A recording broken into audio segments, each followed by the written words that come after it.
Vamos a empezar la última sesión de este congreso, titulada Garantías especiales en el ámbito de la aplicación de la ley, y la primera intervención va a ser a cargo de María Jesús González Espejo, que es CEO del Instituto de Innovación Legal, es también miembro de Odisella y muchas más cosas que seguro que también nos puede detallar. Lleva bastantes años, yo coincidí con ella en una comisión especial del Ministerio de Justicia para el uso de las tecnologías en justicia. Desde entonces pues yo no uso redes sociales, pero nos hemos seguido, entre comillas, y desde una perspectiva también poco práctica, pues nos va a hablar del papel de la transparencia en la inteligencia artificial aplicada al sector legal. Muchísimas gracias, María Jesús, y te doy la palabra. Pues muchas gracias, Lorenzo. Para mí es un placer estar aquí, sobre todo porque yo estoy matriculada para hacer mi tesis y ser doctora, que es un poco mi siguiente sueño en la vida, pero a veces me tanto en mi día a día del trabajo que me desmotivo con la parte académica. Y venir aquí para mí es como si fuera una ducha de motivación, porque la verdad es que este tema me apasiona, ¿no? Me acompleja un poco oíros a muchos de vosotros, pero creo que mi visión, que es creo que muy enfocada a lo práctico, también aporta a la visión académica, ¿no? Entonces, Lorenzo me pidió eso, que hablara de derecho, del sector mío, del ámbito jurídico, el ámbito legal, que es en el al que me ciño, porque la verdad que es imposible abarcar todos los ámbitos, ¿no? Esto de la inteligencia artificial es un mundo entero, ¿no? Entonces yo he dicho, mira, voy a intentar saber algo más del mío, del jurídico, cómo impacta la IA al ámbito legal, que el ámbito legal es enorme, porque el ámbito legal son jueces, son procuradores, son abogados, son ciudadanos usando herramientas de LegalTech, o sea que realmente ya ahí hay campo para trabajar todos los santos días, ¿no? Y voy a estructurarlo en tres partes. Lo primero, voy a hacer unas reflexiones de qué es eso de la LegalTech, porque se habla mucho de LegalTech, pero yo no sé si todos hablamos de lo mismo. Entonces voy a hacer unas pequeñas reflexiones que me gusta hacer y la gente las agradece, porque teorizar sobre cosas que parecen bobas luego no es tan bobo, ¿no? Segundo, hablaré de lo que he llamado los retos de la IA aplicada al sector legal y el rol de la transparencia, es decir, la inteligencia artificial cuando la aplicamos en el ámbito jurídico como soluciones que nos ayudan a los abogados o que hacen servicio en nombre nuestro, o también como soluciones que vigilan y supervisan cómo están trabajando los juristas. Pues la verdad es que aportan retos, pero también grandes soluciones. Y voy a hacer unas reflexiones. Yo voy a decir ya que tengo pocas respuestas, tengo muchas incógnitas y voy a plantear, creo que va a dar lugar para debate. Y nada, y luego tendré pues unas conclusiones. Entonces, lo primero es esto, ¿no? ¿Qué es esto de LegalTech? Pues la verdad que el término es estupendo, es el típico término americano, a mí me encantan porque tienen la posibilidad de crear palabras con mucha más facilidad que nosotros, y nada, han juntado la palabra legal y la palabra tech y sale esto de LegalTech. Nadie sabe si se escribe junto, separado, si mayúsculas, si minúsculas. Bueno, yo adopté una decisión y Chusa lo escribe junto y con 2 mayúsculas. ¿Por qué? Para Google. Yo quiero que Google me quiera y luego así. Ahora, ¿es eso correcto? No sé, como no soy de la RAE y no me lo piden, pues os digo que creo que nadie sabe cómo se escribe y se ve de todas formas. ¿Qué es eso de la LegalTech? Pues mirad, hoy con LegalTech hay gente que entiende que estamos hablando de una categoría de soluciones tecnológicas, ¿no? Y ahora hablaré de cuál sería esa categoría, porque tampoco hay definiciones ahí muy académicas y muy claras. Hay algunas, os la voy a poner. Pero también hay gente que habla de una disciplina de conocimiento, ¿no? Es que Chusa, o es que Lorenzo, o es que es un experto en LegalTech, ¿no? Por ejemplo, nuestro vicedecano pues, es también un experto en LegalTech, ¿no? Yo no soy experta, yo estoy aprendiendo todos los días y cada vez sé que sé menos, ¿no? Pero hay expertos en esta disciplina. Y luego, tipología de empresa. Es que esa es una LegalTech, se dice, ¿no? Y eso son empresas que se dedican a crear software para nosotros los juristas o para los ciudadanos dando servicios jurídicos, tal. Y luego, pues lo que realmente es el término hoy es que vale para todo. Lo cual creo que es un pequeño problema. Y además creo que esa falta de ¿cómo se diría? El término no es unívoco, univocidad, creo que existe ese término, no es buena. No es buena porque lo que da es poca precisión y hay palabras para todo esto. A mí, por ejemplo, me gustaría que la categoría de tecnología fuera la LegalTech, un software, ¿vale? Pero la disciplina yo no la llamaría LegalTech, no me parece que eso sea, no, me parece que esta disciplina puede ser tecnología para el derecho o derecho tecnológico o ambas cosas, ¿no? Porque esto está muy mezclado. Respecto al tipo de empresa, a mí me parece que la palabra startup de base tecnológica legal es mucho más correcta y corresponde con la terminología que usan las administraciones que lo de LegalTech. Dicho esto, ya con esta precisión, contaros que Boston Consulting Group y la Universidad Bucerius, que es una de las más prestigiosas en este campo, una universidad alemana, en 2016 sacaron un informe y ahí decían que la LegalTech la constituían 3 grandes categorías de tecnología, ¿no? Una las llaman tecnologías habilitadoras, son las que se centran en facilitar la digitalización de datos y la información legal. Aquí, por ejemplo, meteríamos las bases de datos, típicas nuestras que usamos con jurisprudencia, con legislación, etc. Una segunda categoría es soluciones que ayudan a la mejora de procesos, ¿no? A la eficiencia del manejo de casos. Bueno, ya sabéis que los juristas manejamos montones de informaciones, de documentación, etc. Pues ahí estarían lo que se llaman ERPs, soluciones para gestión de asuntos jurídicos, las soluciones de CRM, ¿no? El CLM, Contract Lifecycle Management, gestión de contratos integral de la vida de contratos, etc. Y finalmente estarían las soluciones relacionadas con el derecho sustantivo, las que ayudan a los abogados a que nos vayamos a la playa y vivamos fenomenal, ¿no? Entonces, por ejemplo, pues tenemos soluciones hoy en día que es divorciate.com, la estoy inventando, pero de esas hay montones, ya os lo digo. Son soluciones que metes ahí los datos y supuestamente pues ya te sale tu resolución de divorcio. Es mentira, pero automatización de prestación de servicios jurídicos de forma que nos podemos ir a casa. Pues estas son las clasificaciones de Bucerius. Yo, en mi caso, cuando hablo de LegalTech, lo que me gusta decir es que para mí las soluciones de LegalTech son aquellas donde el componente jurídico es crítico para la solución.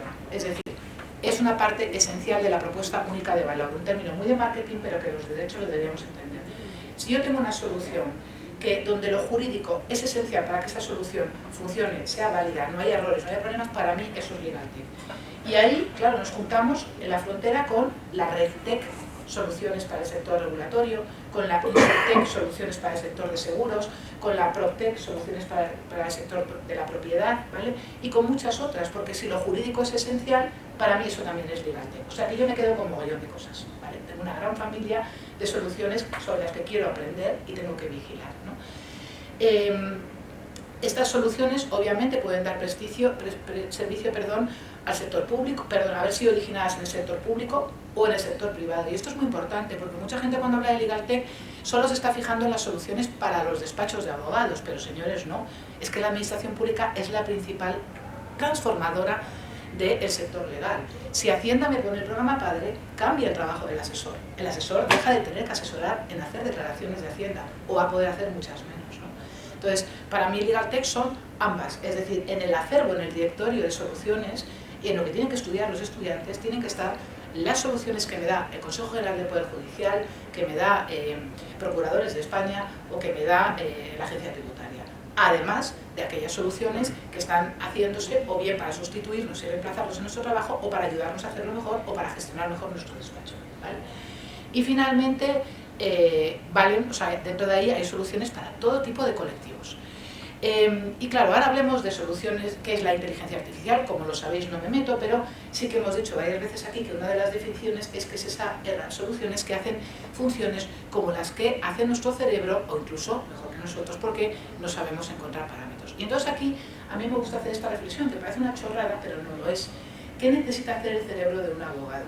¿No? Entonces los abogados, aquí puede ser que me falten verbos, si alguno, como os voy a mandar la presentación, luego me los queréis añadir, pues recordar, encontrar, analizar, comprender, relacionar, enjuiciar, clasificar, explicar, escoger, decidir, ¿vale?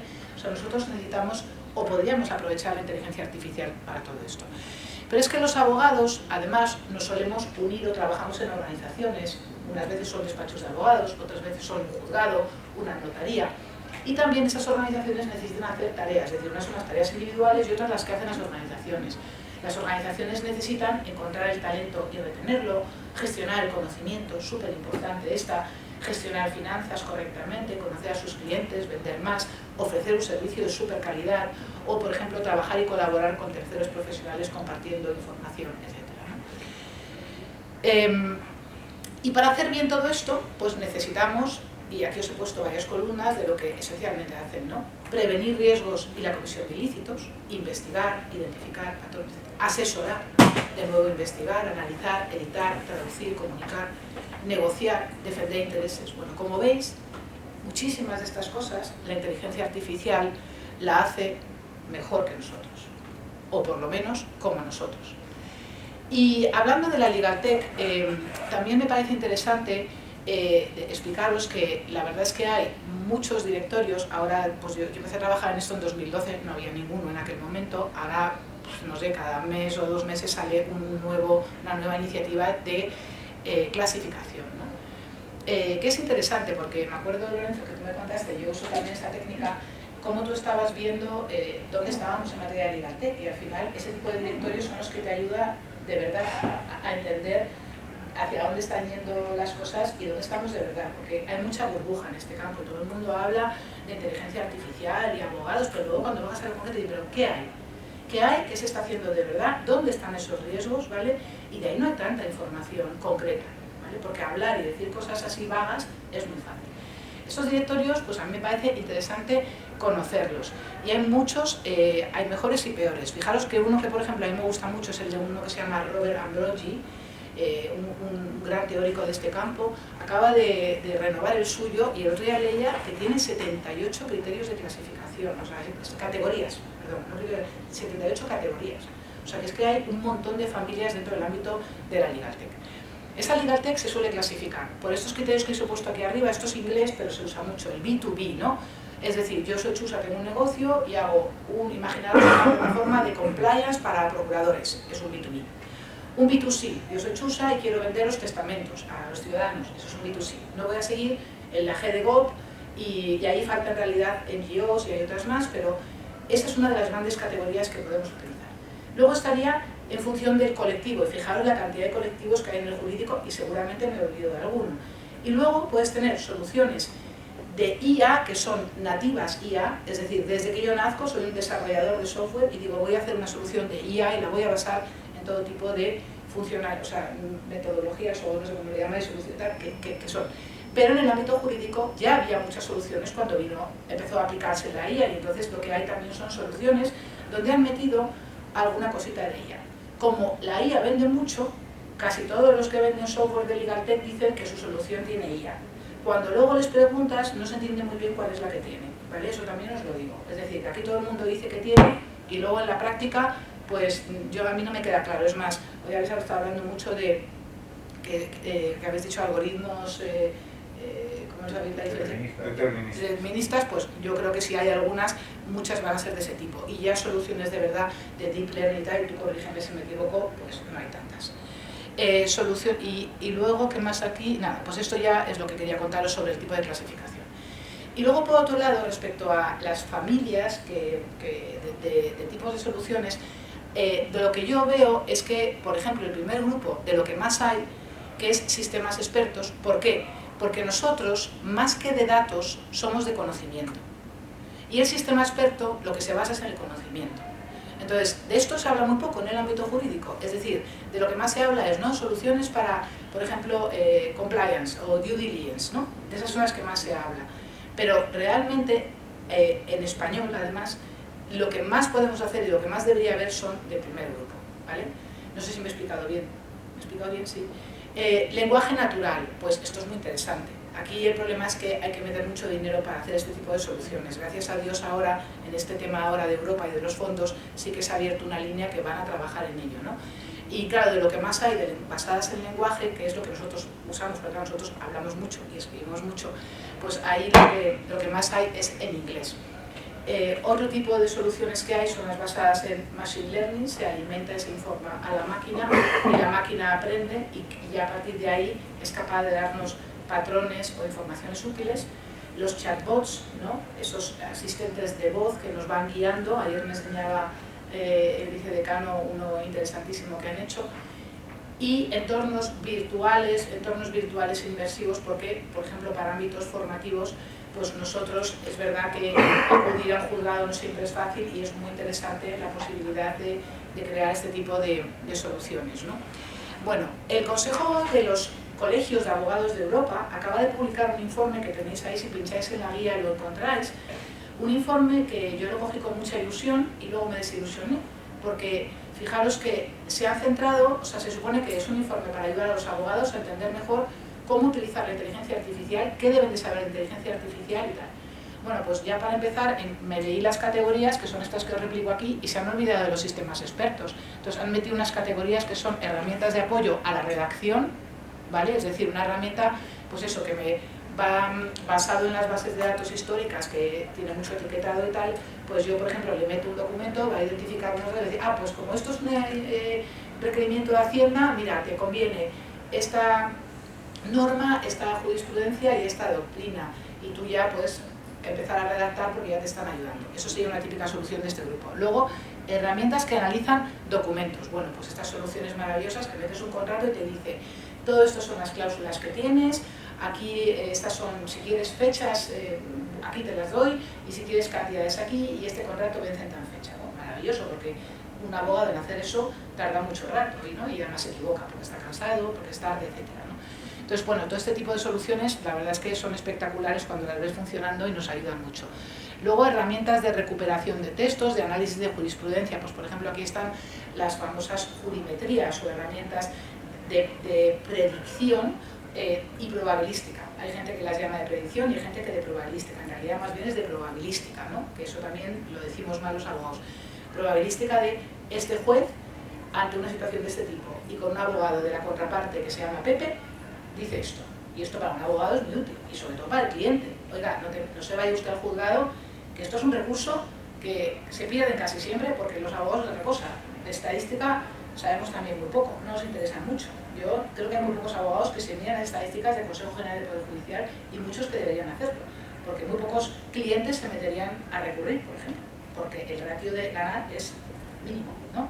Pero bueno, herramientas de dictado inteligente, estas hay un español, Jesús María Boque, no sé si lo habéis conocido, que tiene una herramienta, lleva muchos años vendiéndola, dictas y escribes y se basa, según dice la inteligencia artificial, los famosos chatbots que ya he citado, y luego ya herramientas para la gestión del despacho, ¿no? Pues herramientas, por ejemplo, sobre todo de las horas que para los despachos de abogados son esenciales, tenerlas controladas, pues son un poco inteligentes y entonces le das a un botón, te dice, no sé cómo voy de tiempo, cuánto rato llevas trabajando, etc. No voy a entrar en esto porque lo tenéis. Y aquí os dejo un listado de directorios para que os metáis y ya voy a hablar de un poco lo que yo he traído aquí como un poquito más innovador. Entonces, dándole vueltas a transparencia, inteligencia artificial y ámbito legal, a mí me salen dos cosas, ¿no? Por un lado, cómo la transparencia puede mitigar los riesgos derivados de que cuando nosotros usamos la inteligencia artificial para nuestro trabajo, ¿no? Porque también en nuestro caso, como pasa en muchos otros campos, pues como el bono energético, como hemos visto y tal, pues pasa lo mismo. Se nos hacen soluciones que tienen los datos sesgados o no sabemos cómo está funcionando la solución, etc. Entonces voy a hablar de esto. Pero por otro lado, y esto me gusta mucho más, la inteligencia artificial puede transformar un sector que tiene muchas ineficiencias, que no es un sector que sea nada perfecto funcionando. Es más, tenemos unas colas en los juzgados que son insalvables y da igual que venga la ministra y nos diga voy a meter 1000 juzgados más, 50 millones de euros, si es que va a dar igual, si es que no es este el problema. Tenemos normas muy deficientes, normas que no las entiende nadie, que por eso estamos en los juzgados, ¿no? Por dar ejemplos, ¿no? Entonces, estas son las dos cosas sobre las que yo reflexiono. Y ahí, pues cuando piensas en los riesgos que se derivan, a mí me han salido estos cuatro cajas, que igualen más, ¿no? Entonces, el primer riesgo, cuando en el ámbito jurídico metemos Legaltech IA o IA Legaltech, vamos a llamarla así, va a pasar eso. Y esto tiene muchas consecuencias y no se habla mucho de ello. Hay poco trabajo sobre ello. He encontrado uno, lo he puesto aquí y hay alguno más sobre ello. Dos, pasan cosas en la competencia y de eso tampoco se habla mucho.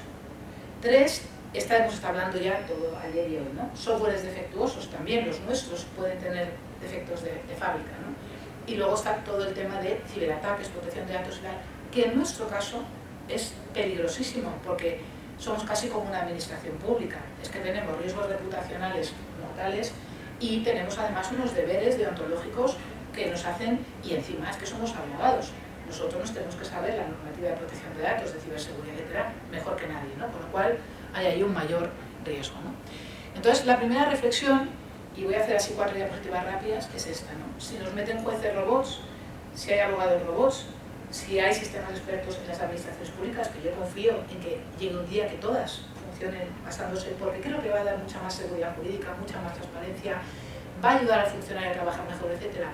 Y si hay chatbots, que ya cada vez hay más, yo ya conozco 5 o 6 países que tienen chatbots funcionando en Hacienda, etcétera, pues claramente el mercado de trabajo jurídico cambia.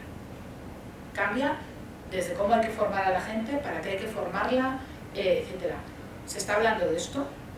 ¿Sabemos, por ejemplo, cómo impactó la introducción del chatbot del sistema CII cuando Hacienda lo metió? Pues yo os digo que creo que leí que pasó de 300 empleados a 3 o 4. El impacto es brutal. No los habrán echado, son funcionarios, no lo sé, a lo mejor eran contratados interinos y sí los han echado. Y de esto creo que hay que hablar, ¿no? Cuando, por ejemplo, un despacho de abogados coge una solución de inteligencia artificial y hace un trabajo basado en esa solución, no cuesta lo mismo al despacho, ¿no? Al principio a lo mejor le cuesta más, depende de la licencia, ¿no? Pero habrá un día posiblemente que tenga amortizado, y sobre todo si lo ha desarrollado él, con lo cual le da el voto de due diligence, ¿no? ¿Va a dar transparencia a eso? ¿Lo ha hecho la máquina? ¿Lo ha hecho la persona? ¿Tiene que decirlo? ¿No? Yo planteo y lo dejo ahí porque yo no tengo las respuestas, riesgo de oligopolio. No sé si os lo habéis planteado. Hay riesgo de oligopolio y riesgo de monopolio, creo yo, ¿vale? ¿Por qué? Pues mira, oligopolio, porque claro, las soluciones ahora son bastante caras las que hay. Las inglesas estas, Luminance, Diligence, etcétera, son soluciones muy caras. Un despacho pequeño, mediano, no llega. No llega ya no es un tema económico, es que comprar esto y meterlo en tu despacho es un coste altísimo. Tienes que tener un experto, tienes que tener gente dedicada, tienes que saber comprarlo, tienes que firmar un contrato bien hecho, tienes que ponerlo en marcha, tienes que tener gente alimentando las máquinas, controlando que se hacen bien. A lo mejor tienes que auditar, a lo mejor en el futuro son un montón de obligaciones que el pequeño se queda. Y los colegios de abogados de Europa todavía no tienen muy claro cuál es su rol en este campo. En el informe han metido un parrafito así, que yo justo voy a escribir un artículo sobre eso, con lo que es la obligación. Claro, aquí obviamente hay problemas de mercado, libre mercado. ¿Puede el colegio de abogados comprar soluciones que los abogados vayan al colegio y las usen?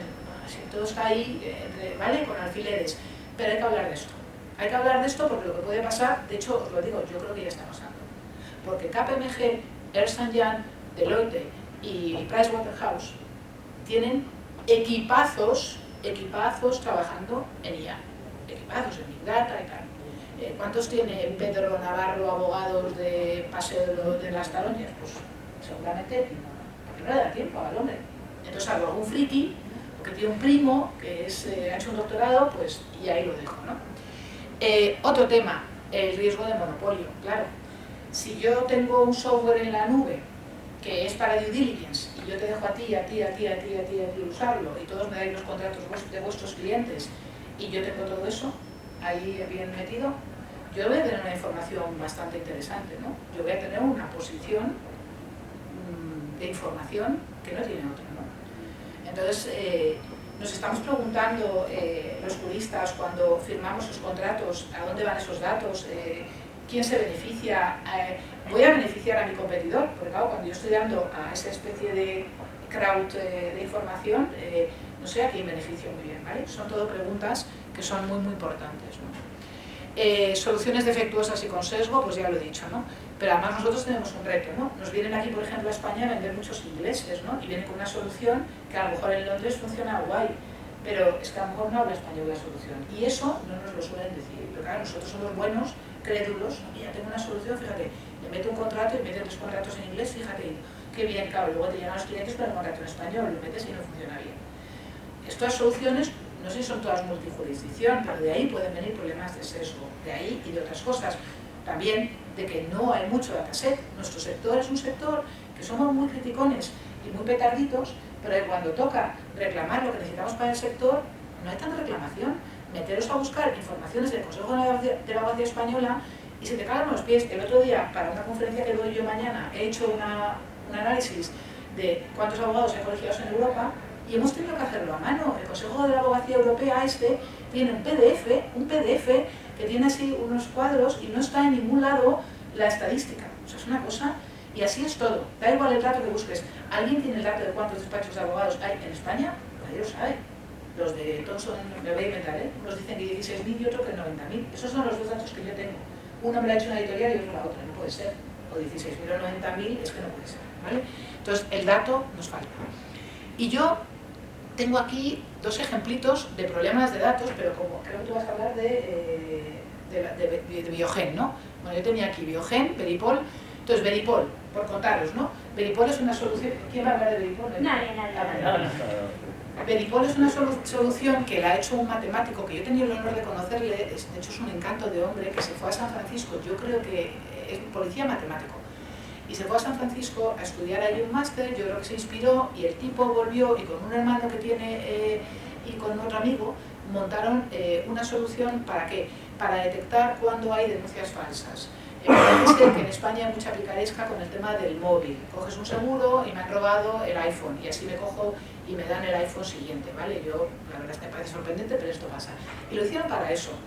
¿Qué pasa? Que él estaba muy orgulloso de la herramienta, pero hablando con él yo le pregunté, oye, pero ¿tú eres consciente de una cosa? Cuando yo veo una denuncia, la mayor parte de las denuncias se hacen en la policía, no se hacen online, que también se pueden hacer. Si se hacen online, el problema que os voy a contar no pasa. Pero cuando la denuncia se hace en la policía, ¿tú delante de quién te sientas? ¿Quién ha hecho una denuncia hace poco?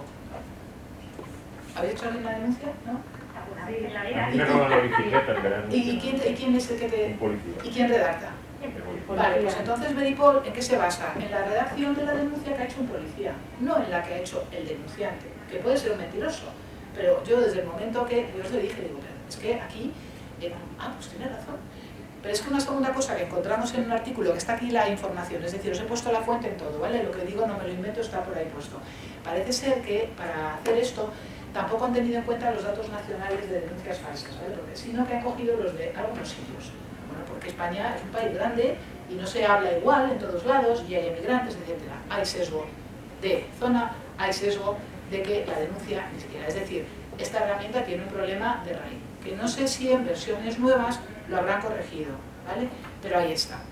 Esto, claro, ¿qué nos pasa a los juristas? Que no sabemos de esto. Para que se te ocurran estas ideas, tenemos que tener formación y hablar con vosotros. Por eso alguien lo ha dicho hoy, la importancia de estar juntos.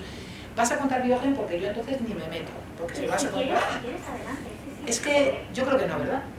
Porque ya hemos estado a punto de acabar. Muy poco tiempo. Vale, pues ya, venga, vamos muy rápido.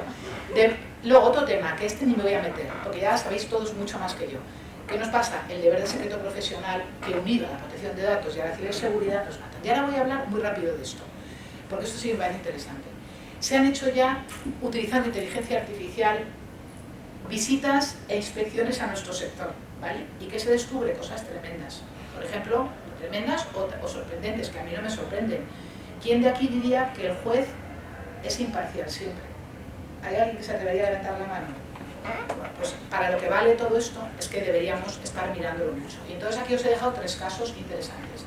Yo creo que este es de 2016, se hizo un trabajo por unos académicos que los tenéis ahí, y lo que analizaron fue sentencias de la jurisprudencia del Tribunal Europeo de Derechos Humanos, y que encontraron que hay sesgo. Los hechos, se demostraron que cuando los hechos están bien hechos, perdón la redundancia, hay más posibilidades de ganar, ¿vale? Hay sesgo. Segundo, capacidad para detectar la influencia de la ideología y las creencias en los jueces y las decisiones, ¿vale?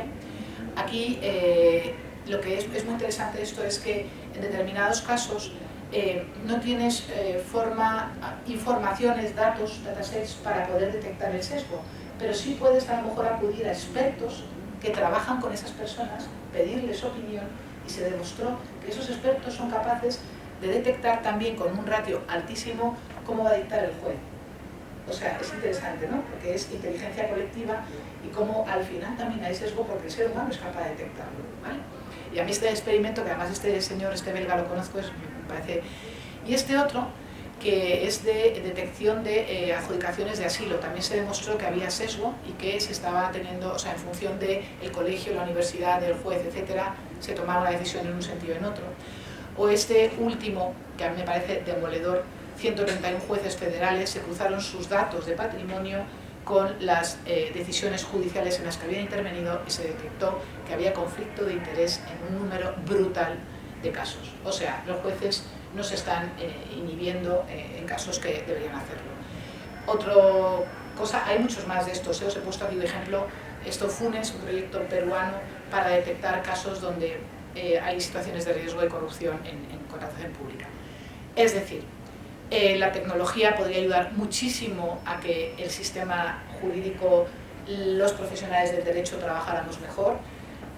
No sé si hay interés o no hay interés. A mí todo el mundo que trabaja en temas de prevención de la corrupción y que está pues, investigando y tal me dice que las dificultades son enormes. No os lo he puesto aquí, pero hay un compañero mío que ha hecho un trabajo brutal intentando justo crear una solución que determinara en contratos menores la corrupción y no ha podido hacerlo porque faltan datos que en realidad deberían estar, pero no se están recopilando, y si falta el dato no hay posibilidad. Y ya con esto mis conclusiones. La Legaltech no es un término unívoco y no existe, como habéis visto, consenso aún en la doctrina. Sí que creo que tenemos que seguir trabajando en todos los temas de denominaciones, de esta nueva ciencia, clasificaciones. Hay muchas soluciones de inteligencia artificial, unas que pueden ayudarnos a ser un colectivo mucho más ético, profesional, eficiente, etcétera, y otras que nos ayudan en nuestro trabajo. Estas soluciones tienen las mismas amenazas que tienen las de los demás sectores y, por tanto, como profesionales tenemos que aprender sobre esto. Y creo que con esto ya os he resumido todo. Muchísimas gracias y siento si me he excedido, que espero que no haya sido mucho.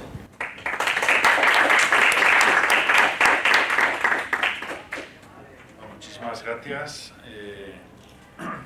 por la intervención, por participar en este congreso. Chusa, que es como te gusta, yo prefiero decir María Jesús, en este ámbito.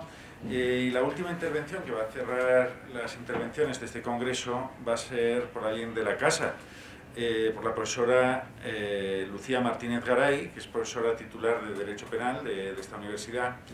Va a hablar de transparencia y rigor científico en los algoritmos aplicados en el ámbito penal. Está retomando los correos electrónicos. En principio, Lucía no iba a hablar de Biogen, pese a que sí que, ya que ha habido este reparto de papeles, pese a que sí que puede ser interesante que nos comente que hay un convenio en el que ella es la investigadora responsable principal en precisamente esta materia, que es uno de los motivos por los que la hemos invitado, además de que tiene muchas publicaciones.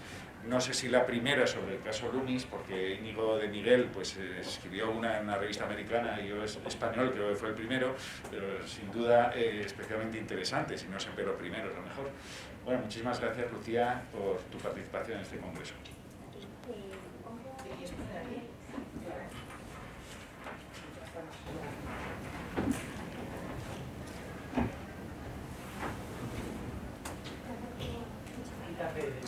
¿Puedo quitar la llave?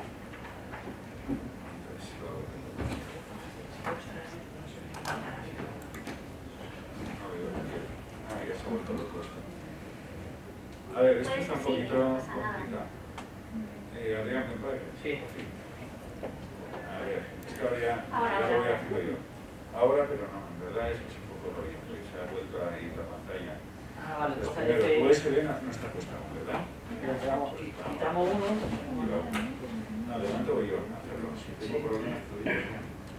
Es que el rollo es lo de la pantalla, esto de la... Vamos a abrirlo. ¿Cuál es? Sí. Sí, y la arrastra. Sí, ese es la lámpara. Y ahora el problema es que quiero...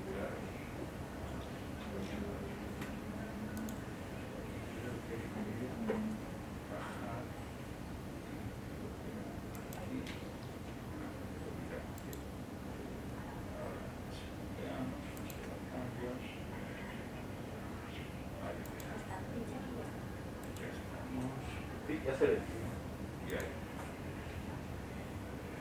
Vale. Muchas gracias.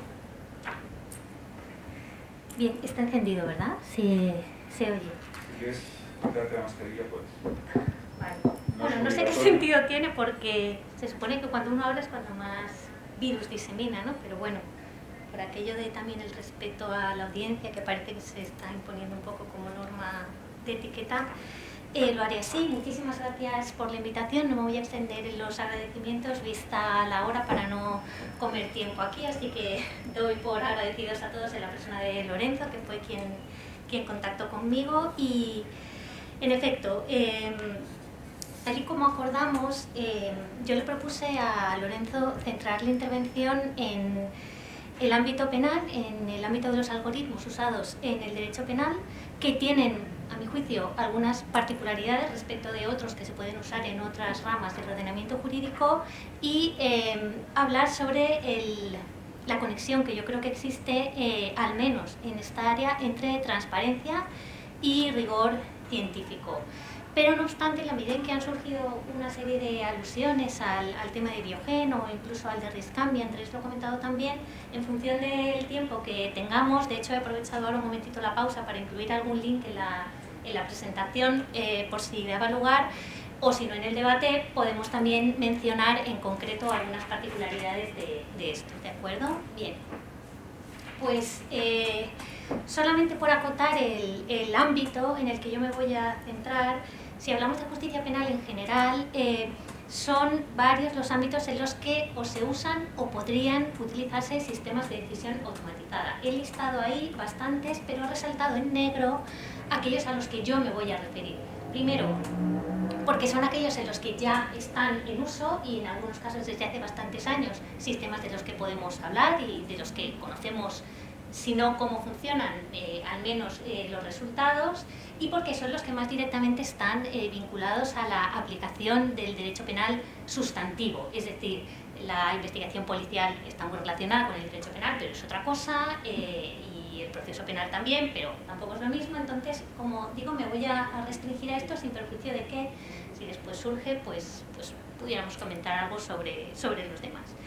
Bien, entonces, si nos centramos en los algoritmos o los sistemas de decisión más o menos automatizada que se utilizan en derecho penal, una parte muy importante de ellos está dirigida a estimar el riesgo de que una persona cometa o vuelva a cometer delitos. Son los que he subrayado en verde.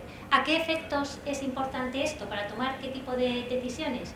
Puede serlo para adoptar medidas cautelares a lo largo de la tramitación de la causa, bien sobre el autor o bien de protección para la víctima. Pueden usarse para escoger el tipo y determinar la gravedad de la pena a imponer. Esto en nuestro ordenamiento jurídico tal cual está diseñado tiene mucho menos margen que en otros, como el estadounidense, así que tampoco a priori me voy a centrar, pero después, si queréis, podemos comentarlo. Y sobre todo tiene virtualidad en el mundo de la ejecución de la pena de prisión, que es un ámbito en el cual hay que tomar muchas decisiones para las cuales no es que los jueces quieran o los operadores jurídicos elijan, sino que la propia normativa impone el criterio del peligro como uno de los relevantes para tomar la decisión. Entonces, ¿por qué insisto en esto?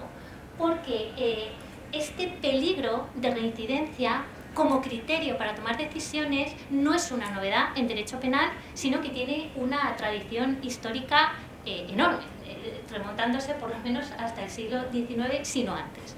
Y el concepto o el enfoque desde el cual se ha pensado y se ha discutido sobre esto tradicionalmente era la famosa peligrosidad. La peligrosidad criminal, pues, a la cual hemos tenido dedicadas incluso leyes especiales en España, vigentes durante muchos años, peligrosidad criminal, peligrosidad social.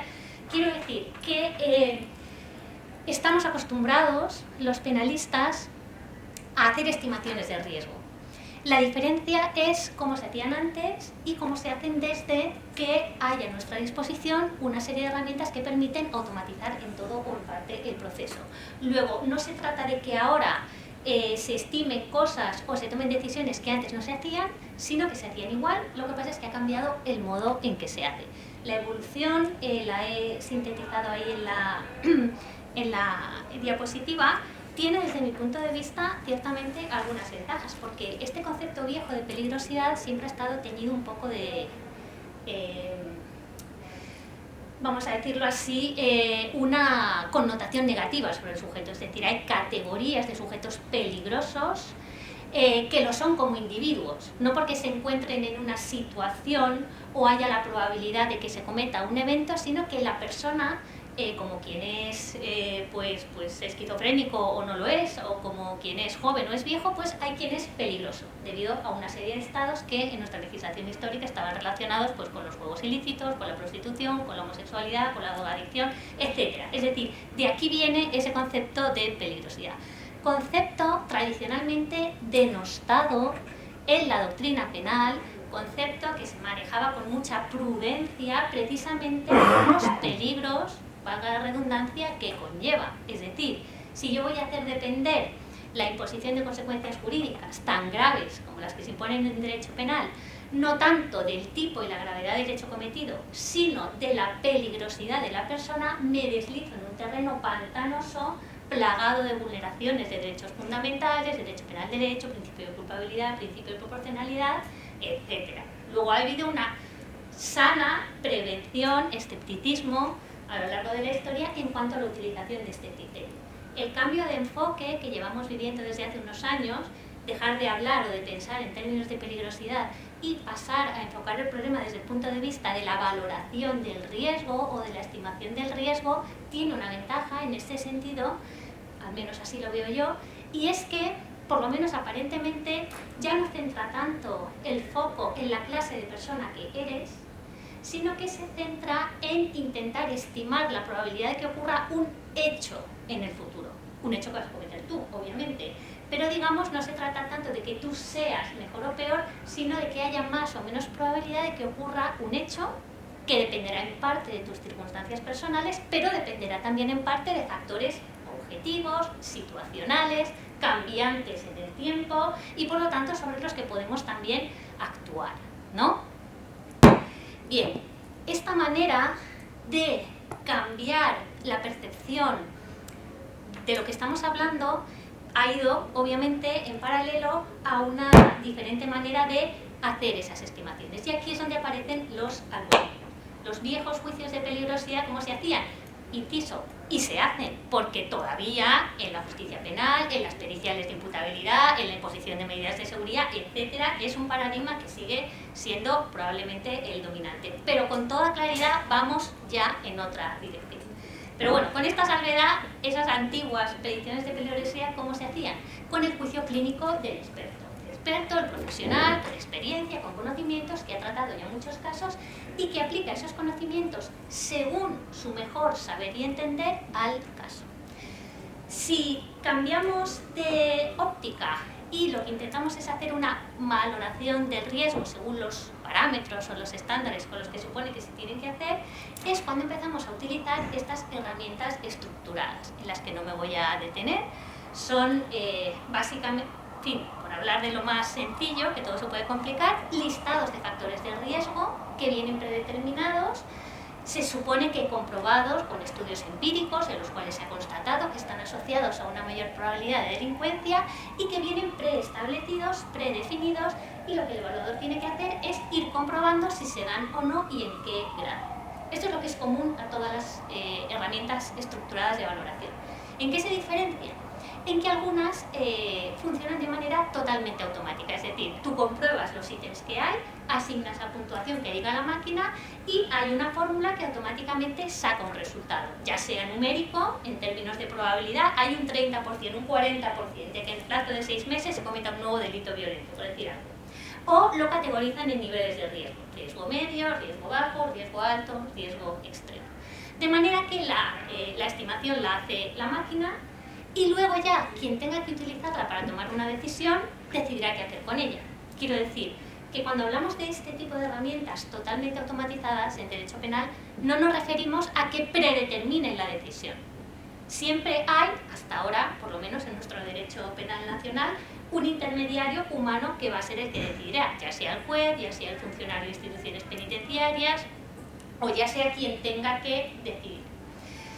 Junto a estas herramientas completamente automáticas, están presentes también, y ahora enseguida, si luego hay un momentito de ocasión de hacer referencia a Diógenes o a Riscambi, veréis que todas incluyen un poquito de esto, las que se denominan de juicio clínico estructurado, donde todo es igual, básicamente, pero ese resultado que da la máquina es susceptible de ser corregido por la persona que la está aplicando. Por ejemplo, la máquina dice X, pero el que está viendo el caso y viendo la información le llama la atención que este señor tiene determinada situación que no viene en el listado de factores y que a su juicio pues modifica o debe ser tenida en cuenta. Puede hacer una anotación, puede subir, puede bajar, puede incluir un comentario y, digamos, matizar lo que a priori la máquina le diría. ¿De acuerdo?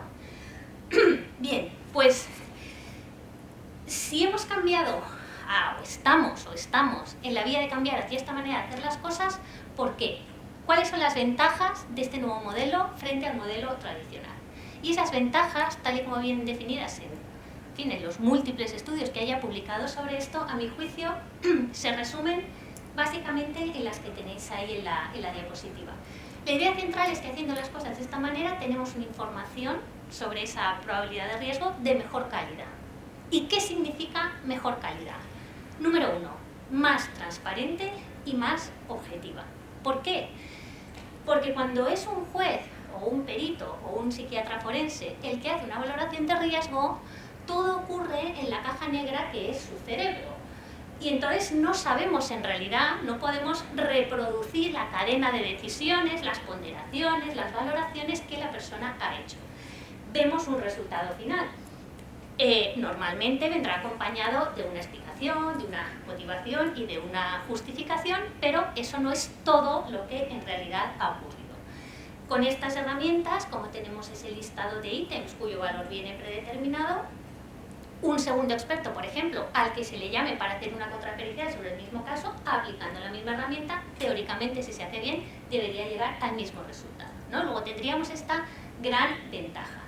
Y eliminaríamos, se dice también, esos sesgos o prejuicios que pueden haber influido de manera inconsciente. A lo mejor el perito me está diciendo que el problema viene de que la persona padece un trastorno límite de la personalidad caracterizado tal y cual, pero en su subconsciente pesa que vive en un poblado de chabolas gitano y aunque no lo ponga negro sobre blanco, pues eso está, digamos, pesando, ¿no?, en su juicio. Bien, mejor, más objetivas y más transparentes. Y en segundo lugar, serían herramientas que están basadas en evidencia científica. Es decir, se han construido después de haber realizado estudios con muestras muy grandes de población a las que se ha seguido de manera muy cuidadosa durante mucho tiempo, se ha comprobado qué factores están asociados a la delincuencia y cuáles no.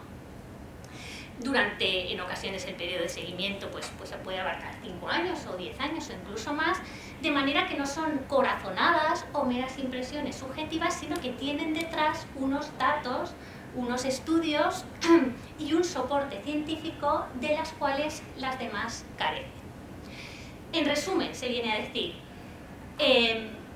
prescindir de hacer estas valoraciones estructuradas, ya sean totalmente automatizadas o no, puede llegar incluso a ser poco ético, una mala praxis, porque renunciamos a instrumentos con los que podemos hacerlo mejor.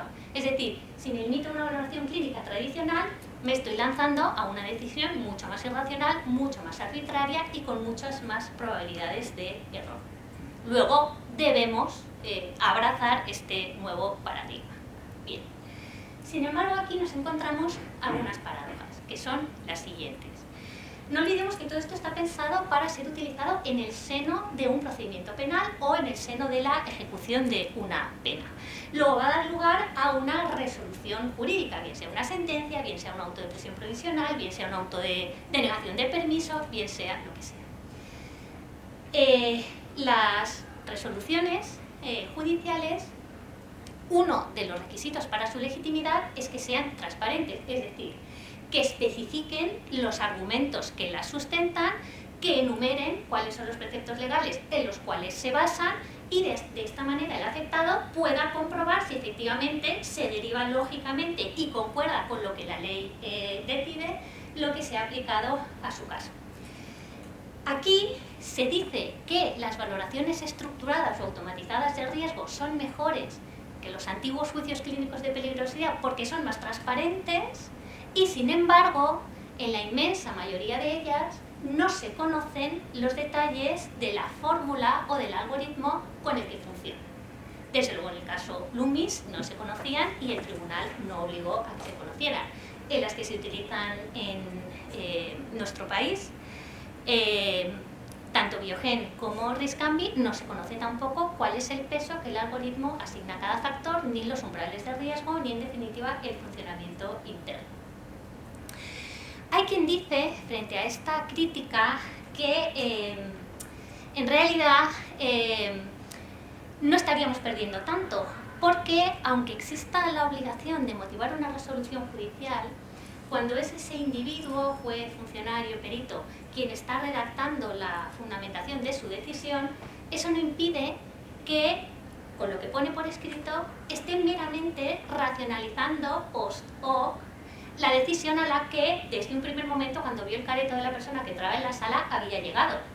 O que, incluso de manera inconsciente, esté dejando que influyan sesgos que puede tener de todo tipo, racistas, misóginos, de clase, de lo que sea, de las que incluso él no sea consciente. Y que, por lo tanto, si ese es el estándar con el que se tienen que comparar las valoraciones automatizadas de riesgo, incluso aunque no conozcamos los detalles de cómo funcionan, claramente superan la prueba, ¿no? Bien, a mi juicio esto no es así. No sé si compartís la opinión. ¿Por qué? Porque en realidad la ley no prohíbe que cuando una persona dicta una resolución judicial, esa resolución concuerde o no con sus preferencias personales. Es decir, el juez puede estar encantado de denegar una libertad condicional a una persona inmigrante ilegal porque tiene un grave perjuicio contra este colectivo. Pero eso no impide que, si la resolución se ajusta a los criterios que la ley pide, sea una resolución totalmente legítima. Es decir, lo que el derecho garantiza es un cauce para un discurso racional, donde la motivación de la resolución con lo que tiene que estar en concordancia es con los preceptos de la ley que la regulan y con los criterios de argumentación jurídica. Si la resolución respeta esos criterios, es una resolución fundamentada y admisible en derecho. Si la persona que la recibe no está de acuerdo con ella, ¿qué instrumento tiene para defenderse? El derecho al recurso. Para recurrir tiene que ser informada de las razones. En el proceso penal, además, tiene que tener, suponiendo que estuviéramos en fase de sentencia, acceso a las pruebas presentadas. De contrario, a que se le exhiban, a repreguntar a los peritos, a los abogados, etc. Obviamente, ese discurso racional que garantiza el derecho tiene muchas limitaciones formales. Por ejemplo, hay razones para la inadmisibilidad de una prueba, que sin embargo pudiera ser pertinente. Una prueba decisiva de ADN que se ha encontrado como vestigio en el lugar, si no se ha respetado la cadena de custodia, no va a ser admitida en juicio. Una escucha telefónica determinante donde la persona está reconociendo su culpabilidad, si se ha realizado sin autorización judicial, no va a ser admitida.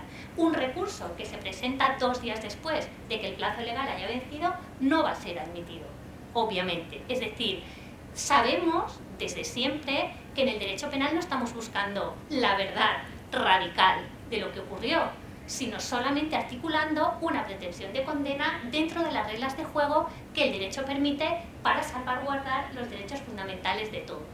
Y entonces, en este discurso, con las reglas jurídicas que conocemos, la función del abogado es la de hacer comprensible al ciudadano esos tecnicismos, esas complicaciones, ese lenguaje oscuro, esos conceptos que como ciudadano muchas veces no se entienden. Pero si todo esto se ve sustituido por la mera presentación de X nivel de riesgo sin saber cómo se ha llegado a él, lo que estamos haciendo es escamotear la motivación, escondiéndola detrás de un supuesto nivel científico de riesgo, a mi juicio. Y por eso digo que creo que no son mejores, pese a todos los problemas que tiene la manera tradicional de tomar las decisiones, su sustitución por los algoritmos. Que no quiere decir que no puedan jugar un papel, si luego hay tiempo, o sea, no me estoy refiriendo a eso, lo que quiero decir es que a la hora de sustituir, creo que por lo menos por lo que hace a la transparencia, en nada mejorarían la situación actual. Pero resulta que la transparencia es también un requisito, tradicionalmente al menos así se ha considerado, del método científico.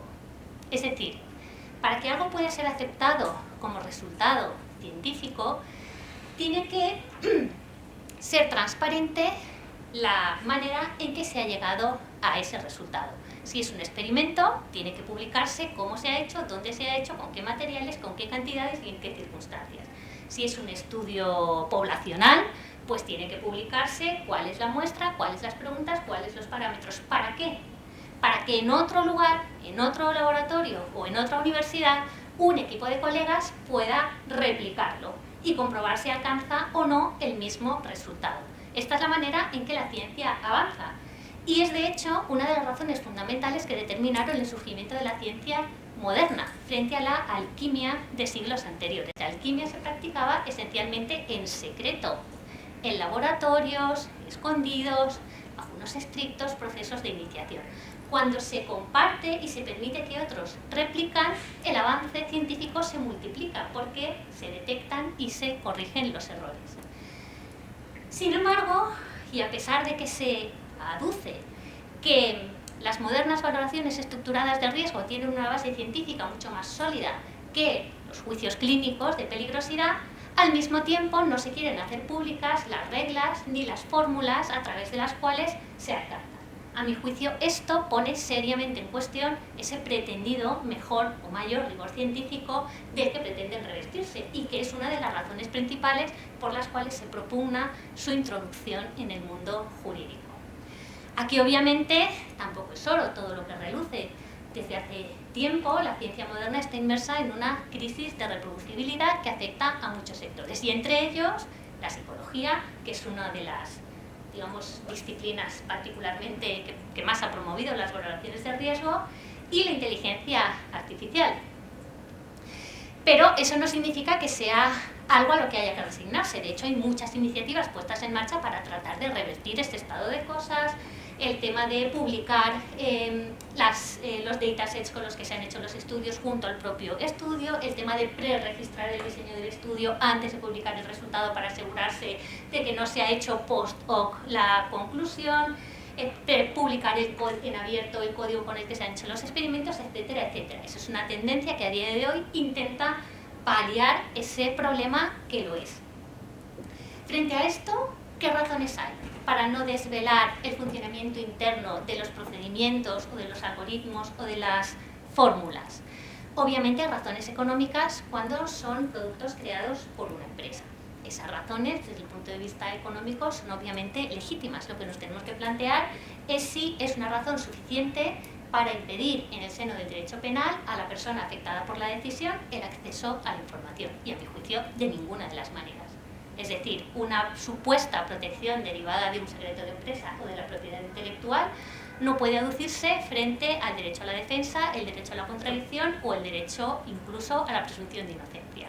Si es la única manera en que se tiene que valorar la peligrosidad, hay que prescindir de esa prueba. O se presenta una cuyo código se pueda conocer, o valoramos la peligrosidad de otra manera. Es decir, el derecho penal está cansado de establecer límites a los eventuales avances técnicos que supuestamente se pueden hacer cuando suponen vulneración de derechos fundamentales. Véase el detector de mentiras, por poner un ejemplo que viene un poco traído por los pelos, porque es mucho más endeble la fundamentación que la de lo otro, pero para hacernos un poco una idea de que no necesariamente hay por qué aceptar cualquier cosa que supuestamente contribuya un poquito a esclarecer la verdad del pasado o del futuro. Aquí, pero no quiero extenderme, aparecen otro tipo de problemas también, el famoso game the system. Si le cuento cómo he valorado la peligrosidad, entonces las personas sabrán qué es lo que tienen que hacer para dejar de ser peligrosas. No voy a extenderme, solamente un apunte quizá un poco obvio. Vamos a ver, es de lo que se trata, ¿no? Es decir, hace siglos, antes del advenimiento del Estado de Derecho, la instrucción era secreta. ¿Por qué? Porque si le decimos qué pruebas tenemos y qué testigos han declarado, va a saber cómo defenderse. Claro, es que es de lo que se trata, ¿no? Entonces, si yo a una persona que le estoy diciendo que representa un alto peligro de reincidencia y que por eso no le voy a dar la libertad condicional, le explico cuáles son los factores que estoy teniendo en cuenta y entonces la persona dice, muy bien, pues voy a mejorarlo. Voy a dejar las drogas, voy a retomar el contacto con mi familia, voy a meterme en un destino remunerado en el centro penitenciario y voy a terminar la educación básica, no es lo que queremos hasta cierto punto. Es decir, aquí hay un poco de lógica que no acabo de ver. Bien, no entro en esto, hay también razones tratamentales, esto es muy perverso, sobre todo en el tema de la ejecución de la pena. Lorenzo, cuando me pase me avisas. Uf, madre mía. Quiero decir, en el ámbito de la ejecución de la pena, que es un campo enorme de juego para estas herramientas, hay un juego difícil entre lo que es necesario para dar un mejor tratamiento a la persona, ofrecerle un programa que se ajuste a sus necesidades, destinarle a un módulo donde pueda vivir mejor, plantearle o sugerirle posibilidades de pues ya sea laborales, ya sea formativas, ya sea médicas, para que supere carencias o problemas que le han conducido, por un lado, y por otro, lo que acaba redundando en decisiones que recortan sus derechos. Si yo uso una misma herramienta para adoptar decisiones de los dos tipos, me encuentro con el problema de que yo, para quizá ayudar a la persona a enfrentar una enfermedad mental o a lograr una desintoxicación de drogas, necesito saber muchas cosas de su pasado, desde el punto de vista terapéutico y para ver por dónde me muevo y dónde tiene las debilidades. Pero si esa misma información después la utilizo para denegar los permisos o para no dar la libertad condicional, puedo estar utilizando para estas decisiones, que de tratamental tienen poco, cosas que he obtenido de manera... Entonces, lo que es lícito preguntarle y saber, o incluso necesario para unas decisiones, puede no ser lícito o incluso ir en contra de algunas restricciones que las leyes imponen para tomar las otras. Que eso esté junto es, a mi juicio, un problema y que no está bien resuelto en la actualidad. Por ejemplo, en RISCAM. Bien, esto me lo salto porque no... En fin, era un poco una broma. Volviendo al derecho penal, entonces. Con esta nueva complejidad que introducen las valoraciones estructuradas del riesgo, y más aún, que es la última razón que me salta de la diapositiva de antes, si entran en este campo mecanismos sofisticados que no se limiten a combinar 4 o 5 factores con una suma ponderada, sino que metan inteligencia artificial y aprendizaje profundo, debemos preferir estas maneras más complicadas de hacer las cosas porque manejan más parámetros, porque nos dan más información, porque tienen en cuenta todo el historial y no se olvidan de nada, aunque no sepamos exactamente cómo funcionan, bien sea porque es un algoritmo tan profundo que es inexplicable, o bien sea porque siendo una fórmula sencilla, la administración no me quiere decir cómo funciona, o la empresa. Frente a maneras más sencillas de hacer las cosas que sí sabemos explicar, porque esto es una alternativa que se ha planteado, es decir, si funciona mejor el algoritmo más oscuro y me da mejores resultados, ¿por qué no lo voy a utilizar? ¿Es tan necesario saber cómo funciona? Bien, a mi juicio en derecho penal sí lo es. Yo puedo quizá utilizar DeepL para traducirme las sentencias de los tribunales holandeses y no saber cómo funciona el algoritmo que hay detrás del procesamiento del lenguaje natural, pero no me importa, nadie está recortando mis derechos. Pero si a mí me van a caer 2 años más de prisión por un algoritmo que dice que soy especialmente peligroso, yo tengo que poder saber, porque en derecho un requisito para que la decisión sea legítima es que al ciudadano se le explique cómo se ha llegado a ella. Luego creo que en derecho penal esta pregunta tiene una respuesta clara. Y sobre todo porque, si nos acordamos del inicio, de dónde venimos, la mayor transparencia se supone que es una de las ventajas para hacer las estimaciones de riesgo de manera automatizada y no dejarlas en manos de esa caja negra que es el cerebro del individuo. Si el cerebro del individuo, caja negra, era tan problemático, no veo por qué no van a serlo los algoritmos caja negra. Pero es que en todo caso hay una cosa que a veces se da por supuesta y que no lo es de ninguna de las maneras. ¿Realmente funcionan mejor las estimaciones de riesgo hechas con sistemas más complicados? Y no está demostrado hasta la fecha. Aquí también cabría detenerse muchísimo y no hay tiempo. Sí que probablemente funcionan mejor las estimaciones estructuradas frente al juicio clínico en algún grado y para algunas cosas, que no para todo, pero hay ya varios trabajos publicados donde se compara con una misma muestra diferentes estimaciones de riesgo hechas con algoritmos de machine learning complejísimos y con sistemas más convencionales y de andar por casa, y la diferencia en las tasas de éxito es mínima o incluso se producen efectos colaterales indeseados. Pero sobre todo, ¿qué significa funcionar mejor en derecho penal? Y ya con esta idea voy a terminar. Es decir, aun suponiendo que las estimaciones de peligrosidad o de riesgo hechas de manera automatizada, más o menos automatizada, fueran mejores, en el sentido de que aciertan más, cometen menos errores, ese no es el único criterio que importa en derecho. El derecho penal tiene que garantizar toda una serie de cosas. Ante todo, la seguridad jurídica. la prohibición de discriminación, el derecho de defensa, la presunción de inocencia, el derecho a la privacidad y el principio de proporcionalidad. Si estos principios están en contradicción con lo que yo necesito para hacer estimaciones más precisas, no siempre es la mejor solución conseguir una estimación más precisa. De la misma manera que en la regla de la presunción de inocencia estamos acostumbrados a decir con Blackstone que vale más que haya 10 culpables en la calle que un solo inocente sufra, quizá vale más equivocarme en la estimación de riesgo de varias personas antes que vulnerar o limitar sistemáticamente los derechos fundamentales de muchas para poderlas hacer. Con independencia de otros sesgos, con independencia del problema de la calidad de los datos, a la que aquí ya se ha aludido. En definitiva, más eficiente no significa necesariamente mejor. El derecho penal, por eso digo que quizá lo que yo digo para esta área no es necesariamente trasladable a otras, pero el derecho penal se caracteriza por ser un sistema particularmente ineficiente de prevención de los delitos. Y es bueno que sea así. En derecho penal no queremos castigar a todos los culpables, solamente queremos castigar a aquellos que estamos seguros de que lo son. Y para ello necesitamos un montón de garantías jurídicas que van en contra de la persecución eficaz. Y esto yo creo que es algo que a veces perdemos de vista cuando nos metemos en el discurso de la eficiencia y de la mejora de procesos que acompaña a todo este lenguaje moderno de la automatización.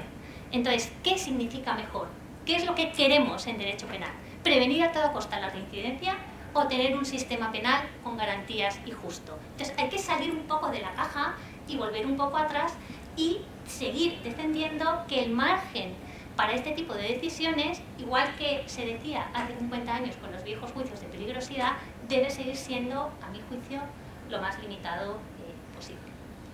Y hasta aquí la primera parte, y aquí es donde hubiera hablado de Biogen, pero no lo voy a hacer porque estoy con creces fuera del tiempo, ¿verdad? Pues nada, muchas gracias por vuestra atención. Muchísimas gracias a ambas por excederse con creces del tiempo asignado, porque así nos hemos entretenido bastante, hemos aprendido muchísimo, y porque estamos fuera de tiempo en general, pero vamos, tampoco es algo, estamos entre amigos, con lo cual no es algo especialmente problemático. Muchísimas gracias a las dos y bueno, yo tengo algunas ideas para comentar, pero por supuesto los que corresponden. Por ahí tenemos, vamos a empezar con Gabriel, que ha hablado menos como asistente. Bueno, dos cosas puntuales. Muchísimas gracias a las ponentas. Ponentas. Dicho que se puede decir, no es un error. Libertad total. Sí, gracias. Y dos cosas puntuales, pero yo creo que sobre todo en el caso de María Jesús es la persona adecuada, porque si no me equivoco, ayer comentaste que también eres profesora además de empresaria, ¿no? Y entonces sí me gustaría saber tu opinión en relación a lo que es el papel de la universidad. Quiero decir, me explico. Con respecto a lo que tú has explicado, los alumnos que nosotros desde la academia intentamos formar, pues mañana van a ser los abogados y las abogadas, ¿no? Entonces, sí me gustaría preguntarte si tú crees, me refiero quizá más al ámbito del derecho público, ya que está el derecho administrativo, constitucional, pero también penal, si ya ha llegado la hora de modificar las mallas curriculares de la universidad. En Andalucía, por ejemplo, yo he buscado si estos temas se imparten, sistemas más de tecnología disruptiva se imparten en las universidades, y no he encontrado en derecho prácticamente nada, menos un caso de la Universidad de Granada donde se imparte derecho de las nuevas tecnologías. Pero sí que estos temas no se tratan mucho en las universidades, no sé cómo está el panorama aquí. Entonces, esto por un lado. Y en el caso de Lucía, bueno, preguntarte algo, pues verdad que evidentemente hay diferencias entre el derecho penal, en mi caso el derecho administrativo, pero al fin y al cabo el derecho público, entonces sí, quizá muchas cosas compartimos. Y en más de una ocasión, concretamente en 3 ocasiones, has hecho referencia a que el sistema tecnológico no se sustituye a la decisión humana. Eso es un poco lo que en nuestro caso mencionaba Julie Ponce con la reserva de humanidad, ¿no? Pero sí me gustaría preguntarte si a pesar de eso, las decisiones que se toman son realmente contrarias o diferentes a lo que dice el sistema. Porque esto es lo que estamos comentando en la mesa anterior, al fin y al cabo, sobre todo en el administrativo, al fin y al cabo, o en la administración pública, cuando el algoritmo nos otorga una decisión, es bastante difícil que el acto administrativo vaya en un sentido contrario. Entonces sí me gustaría preguntarte esto en el ámbito del derecho penal. Muchas gracias. Por favor, respuestas breves, que estamos fuera de tiempo también para ir a la comida. ¿Respuesta para eso significa? Breves. Breves, perdona. Pensaba que querías empezar con ella. Yo diría que para mí sí. En Estados Unidos los colegios de abogados prácticamente ya todos han metido lo que llaman la competencia digital como obligación ética dentro de los códigos deontológicos. O sea, los colegios de abogados ya dicen que sí. A nivel mundial ya hay un ranking muy interesante del profesor Dan Lina que recoge en Estados Unidos las universidades que ya tienen Míratelo, y luego hay un trabajo muy interesante de un profesor que ahora no me voy a acordar, pero luego te lo digo, que es de Vilnius, y él también ha hecho un análisis como de 1000 y pico universidades viendo qué oferta hay. O sea, eso está ya analizado, qué problemas han encontrado. No hay profesores suficientemente calificados, este es un gran reto. Saber de esto, no hay tantos libros, no hay tantos artículos, no hay tantos labs, es decir, falta academia. Yo estoy todo el rato diciéndole a la gente estudiad, escribid, porque falta. Y luego falta hacer esa reflexión que tú has dicho de cómo, porque el cómo no es obvio. Y te lo dice una que hace experimentos. Yo este año he tenido una asignatura por primer año y me he inventado cómo darla. ¿Y lo he hecho bien? Bueno, yo soy muy crítica conmigo misma, yo creo que lo puedo hacer mucho mejor. El año que viene la tengo que cambiar entera y te digo que el siguiente la volveré a cambiar. Son cosas difíciles de enseñar porque no es toma, le testa, ley y piensa, no. Es que cómo te enseño qué es el emprendimiento, o cómo te enseño, o cómo te hago desarrollar tu espíritu crítico. Te recomiendo que veas 2 vídeos de la Fundación Cotec que se llaman Futuro, mi empleo, mi futuro. Son 2 vídeos, van seguidos 17 minutos más o menos cada uno. Ahí te dicen lo que tenemos que enseñar a los chicos si queremos que tengan éxito. Y como verás, nada que ver con lo que estamos haciendo ahora. Esos vídeos para mí fueron iluminadores. El cómo no sé cómo se hace bien. Bueno, tengo escrito, te voy a mandar un artículo de cómo enseñar por lo menos inteligencia artificial, que sí que le da unas vueltas, que no sé. Pues respecto de qué caso, o sea, cómo de determinante es lo que dice el algoritmo para la persona o el humano que está detrás y supervisa. Depende. Por ejemplo, en Biogen el sistema te da automáticamente una valoración de riesgo. Y lo que está previsto es que la gente que está manejando esa denuncia pueda modificarla si lo cree necesario, pero solo al alza. Es decir, sale a riesgo bajo, puede subir a riesgo medio, pero no puede hacerlo al revés. Y tiene que poner una breve justificación de por qué se hace. Entonces, ¿hasta qué punto es vinculante o determinante la decisión? Muchísimo. Primero, porque solamente se deja modificar hacia arriba, y segundo, porque en lo que yo he leído hasta ahora sobre lo que se ha hecho, en muy pocas ocasiones se realiza, menos del 10% de los casos. Luego, en la inmensa mayoría de ellos, tal cual se coge lo que dice el sistema, y además en este caso está bastante predeterminado cuáles son las consecuencias que van anudadas a cada nivel de riesgo, porque eso está preestablecido en una resolución de la Secretaría de Estado de Seguridad. Entonces, si el riesgo es X, pues las medidas que hay que adoptar de protección para la víctima son esta y esta. Luego, el margen de discrecionalidad está bastante tasado. En Riscambi, sin embargo, Riscambi es la herramienta que se utiliza en el sistema de gestión penitenciaria en Cataluña, que tiene transferida la competencia, y entonces toda la organización interna de prisiones la monta el Departamento de Justicia. Entonces, Riscambi estima el riesgo, estima diferentes clases de riesgo, no solamente un riesgo de reincidencia violenta, de reincidencia general, de violencia intrainstitucional, de quebrantamiento de permisos y de violencia autodirigida. Entonces, con independencia del funcionamiento interno de la prisión, a nivel judicial, ¿en qué tipo de decisiones se ve esto? Básicamente cuando se pide un permiso y se deniega, o cuando se solicitan terceros grados o libertades condicionales y se deniegan. Entonces, ¿qué hacen aquí o qué margen hay para desviarse de lo que dice el algoritmo? Mayor.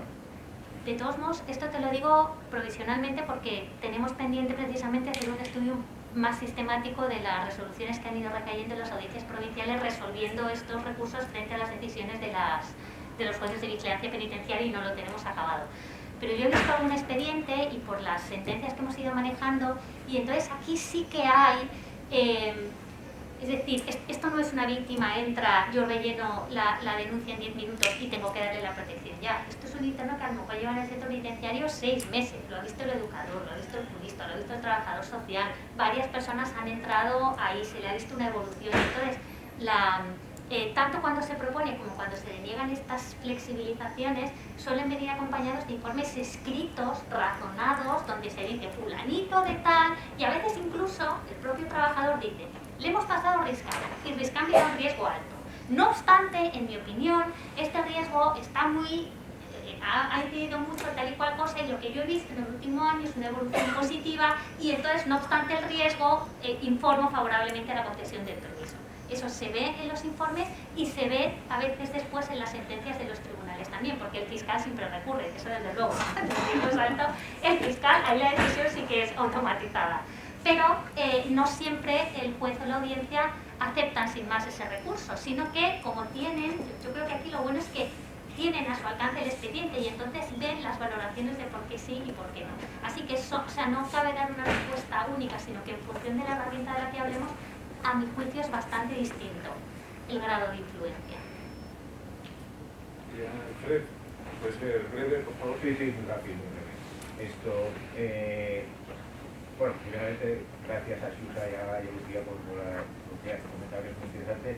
Desde mi punto de vista, en lo que respecta a la inteligencia artificial, teniendo en cuenta todo lo que se ha apuntado aquí, en definitiva, y que yo mismo, como ya os comenté, a mí lo que me gusta hacer y lo que hago, y son algoritmos de tipo que se ha dicho aquí, determinista, ¿no? Donde yo puedo explicar todo, porque me gusta controlar de pe a pa lo que se hace y el objetivo que se pretende y el encargo que me han hecho si es el caso, ¿no? Y entonces poderlo explicar a quien eso para que puedan con total transparencia. Pero lo que estoy convencido, y eso es absolutamente innegable a pesar de mis preferencias, es que sí o sí la inteligencia artificial va a continuar afectando a todos los ámbitos, a todos absolutamente los ámbitos. Y vamos a ver cosas increíbles que ni nos las podemos casi ni imaginar. Y no quiero ni pensar en el momento en que llegue la computación cuántica, que esto va a ser un salto, digamos, que además está ahí. Decimos, otra cosa. Ahora mismo nos han concedido una ayuda de 1,5 millones para ampliar el cluster ring, el de la UPV, que vamos a tener un buen maquinorro ya, pero bueno, eso será como una calculadorcita de nada, de esta tipo de raíces cuadradas y poco más, comparado con la computación cuántica y lo que vamos a tener en nada, ¿no? Me refiero a que esto seguro que en el ámbito jurídico va a entrar, queramos o no, no hay manera de ponerle verjas al campo, es absolutamente imposible. Yo la única manera que veo, digamos, de que se pueda trabajar es, como se ha comentado aquí, equipos multidisciplinares donde están los técnicos, que van a ver, y los juristas los juristas van a transmitir cuáles son los peligros, entonces a partir de ahí se van a diseñar cosas que sean útiles, porque desde luego hay muchísimo en la inteligencia artificial que va a ser muy útil, pero que al final tengamos todas las salvedades jurídicas que se tienen que tener y toda la protección a los derechos de las personas, ¿no? Por ejemplo, si estamos hablando de un algoritmo que va a tomar una serie de decisiones, tienes que ser capaz de paralizar o que te diga las explicaciones. Los algoritmos de inteligencia artificial son muy hábiles a la hora de sacar jurisprudencia o sacar unas determinadas conclusiones que a veces una persona, aquí cuando te dan el enunciado correcto, eres capaz a todo lo pasado de darle una explicación a eso, ¿no? Entonces primero el algoritmo en un principio vas a poder ser capaz, estoy convencido, de que la inteligencia artificial será capaz de dar el salto de que esa caja negra te podrá explicar luego o paralizar y darte la explicación de por qué se ha llegado a esas conclusiones. Y entonces una persona, pues, etcétera, va a poder analizar y va a poder argumentar. Pero desde luego la parte humana siempre va a estar. Va a ser una ayuda a la inteligencia artificial, que estoy convencido que lo va a ser para sacar multitud de conclusiones, pero que luego eso tiene que haber equipos y sobre todo la auditabilidad. Eso desde luego es algo que es absolutamente innegable para que podamos hacer. A mí me parece que, y a mí me ha parecido muy interesante estos 2 días, estoy convencido de que la única forma de poder trabajar con éxito es con equipos multidisciplinares, donde entren técnicos, entren juristas y puedan de alguna manera, porque esto es imparable, la inteligencia artificial, por mucho que no nos gusta, a mí personalmente tampoco hay muchas cosas que no me gustan, va a estar ahí y en vez de evitarlo, que no lo puedes evitar, vamos a hacer para que funcione como debería funcionar.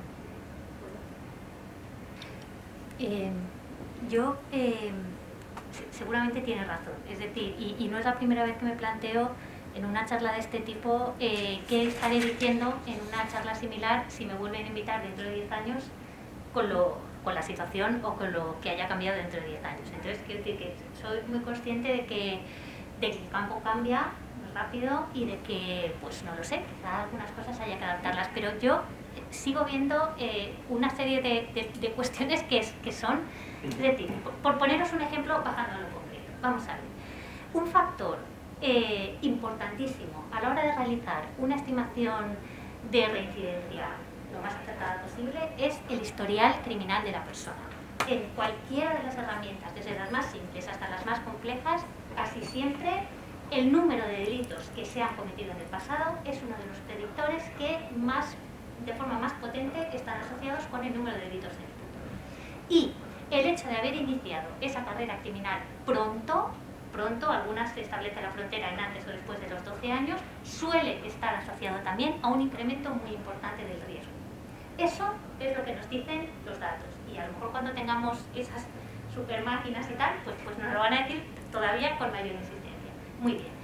¿Qué dice las convenciones, las recomendaciones de los organismos de derechos humanos sobre los derechos de los menores? ¿Y qué dice la Ley Orgánica 5/2000 de regulación de la responsabilidad penal de los menores? Que los antecedentes derivados de hechos cometidos cuando una persona era menor está prohibido tenerlos en cuenta en la valoración de su responsabilidad cuando es mayor. ¿Por qué? No porque no tengan relevancia, sino porque desde el punto de vista valorativo se establece esa prohibición para no estigmatizar al menor desde el principio, mantener abierta la puerta de la resocialización.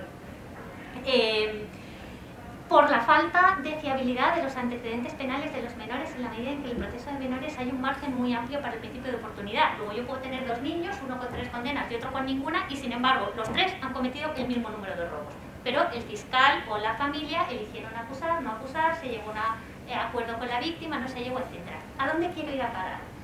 A que hay barreras jurídicas a lo que es admisible dejar entrar en la máquina. Entonces, aunque yo sepa que si lo dejo entrar la máquina me da una estimación mejor, quizá, mi opinión es que esas barreras no se pueden saltar, deben seguir siendo ahí. Y eso es una cortapisa normativa a lo que yo técnicamente puedo ser capaz de hacer. En el ámbito penitenciario hay cosas parecidas. Cuando yo me meto en una pelea en el patio y a mí me ponen una sanción disciplinaria, esa sanción me afecta a la concesión de permisos durante un tiempo, pero las sanciones disciplinarias, igual que los antecedentes penales, se cancelan al cabo del tiempo, se borran, y el reglamento penitenciario dice que una vez canceladas ya no pueden ser utilizadas como argumento para tomar decisiones. Los algoritmos no olvidan nada, no olvidan nunca. Entonces, lo que quiero decir es que tú, por supuesto, si sabes que eso la ley no te lo permite utilizar, puedes diseñarlo para borrarlo. Estoy absolutamente convencida, pero lo que quiero decir es que de esa manera estás asumiendo que la capacidad de predicción va a ser peor, y no solamente con esto, la cuestión se plantea con muchas otras cosas, con el género, con la edad, con los factores socioeconómicos y con el tema de la marginalidad social. Las predicciones de riesgo están asociadas a todas estas cosas que cuando tú las pones negro sobre blanco y te das cuenta de sobre qué estás basando la decisión, en ocasiones te preguntas, ¿es justo apoyarme en estos factores? Entonces, si vamos a seguir dando importancia a este tipo de consideraciones normativas, que yo creo que debemos, eso siempre va a suponer, por mucho que la capacidad técnica de cálculo se disparase, poner barreras normativas a lo que teóricamente podríamos hacer. Y a mí lo que creo interesante es mantener un pie en aquel ámbito y no dejarnos llevar por lo fabuloso de lo que técnicamente podríamos hacer. El hecho de que se pueda no significa que se deba, y si sigue habiendo buenas razones para no hacerlo, sobre esas razones debemos seguir pensando, aunque supongan, no sé cómo decirlo, un freno a la técnica o un freno al progreso. Ese es el punto que yo quería subrayar. Muchísimas gracias. Yo creo que estaríamos aquí, y os invito a los que vamos a la comida a continuar allí, pues que si no nos vamos a quedar sin comer, porque hay gente que viaja muy pronto y tenemos que irnos. Muchísimas gracias, ni siquiera voy a hacer lo que era la clausura, más que deciros gracias y que creo que ha sido extraordinario y que tengamos ocasión de compartir estos espacios y prontamente estarán también los vídeos de las intervenciones que sin duda difundiremos para que lleguen muy lejos. Había no menos de 250 personas inscritas para recibir esos vídeos, eso ya os lo anuncio. Gracias.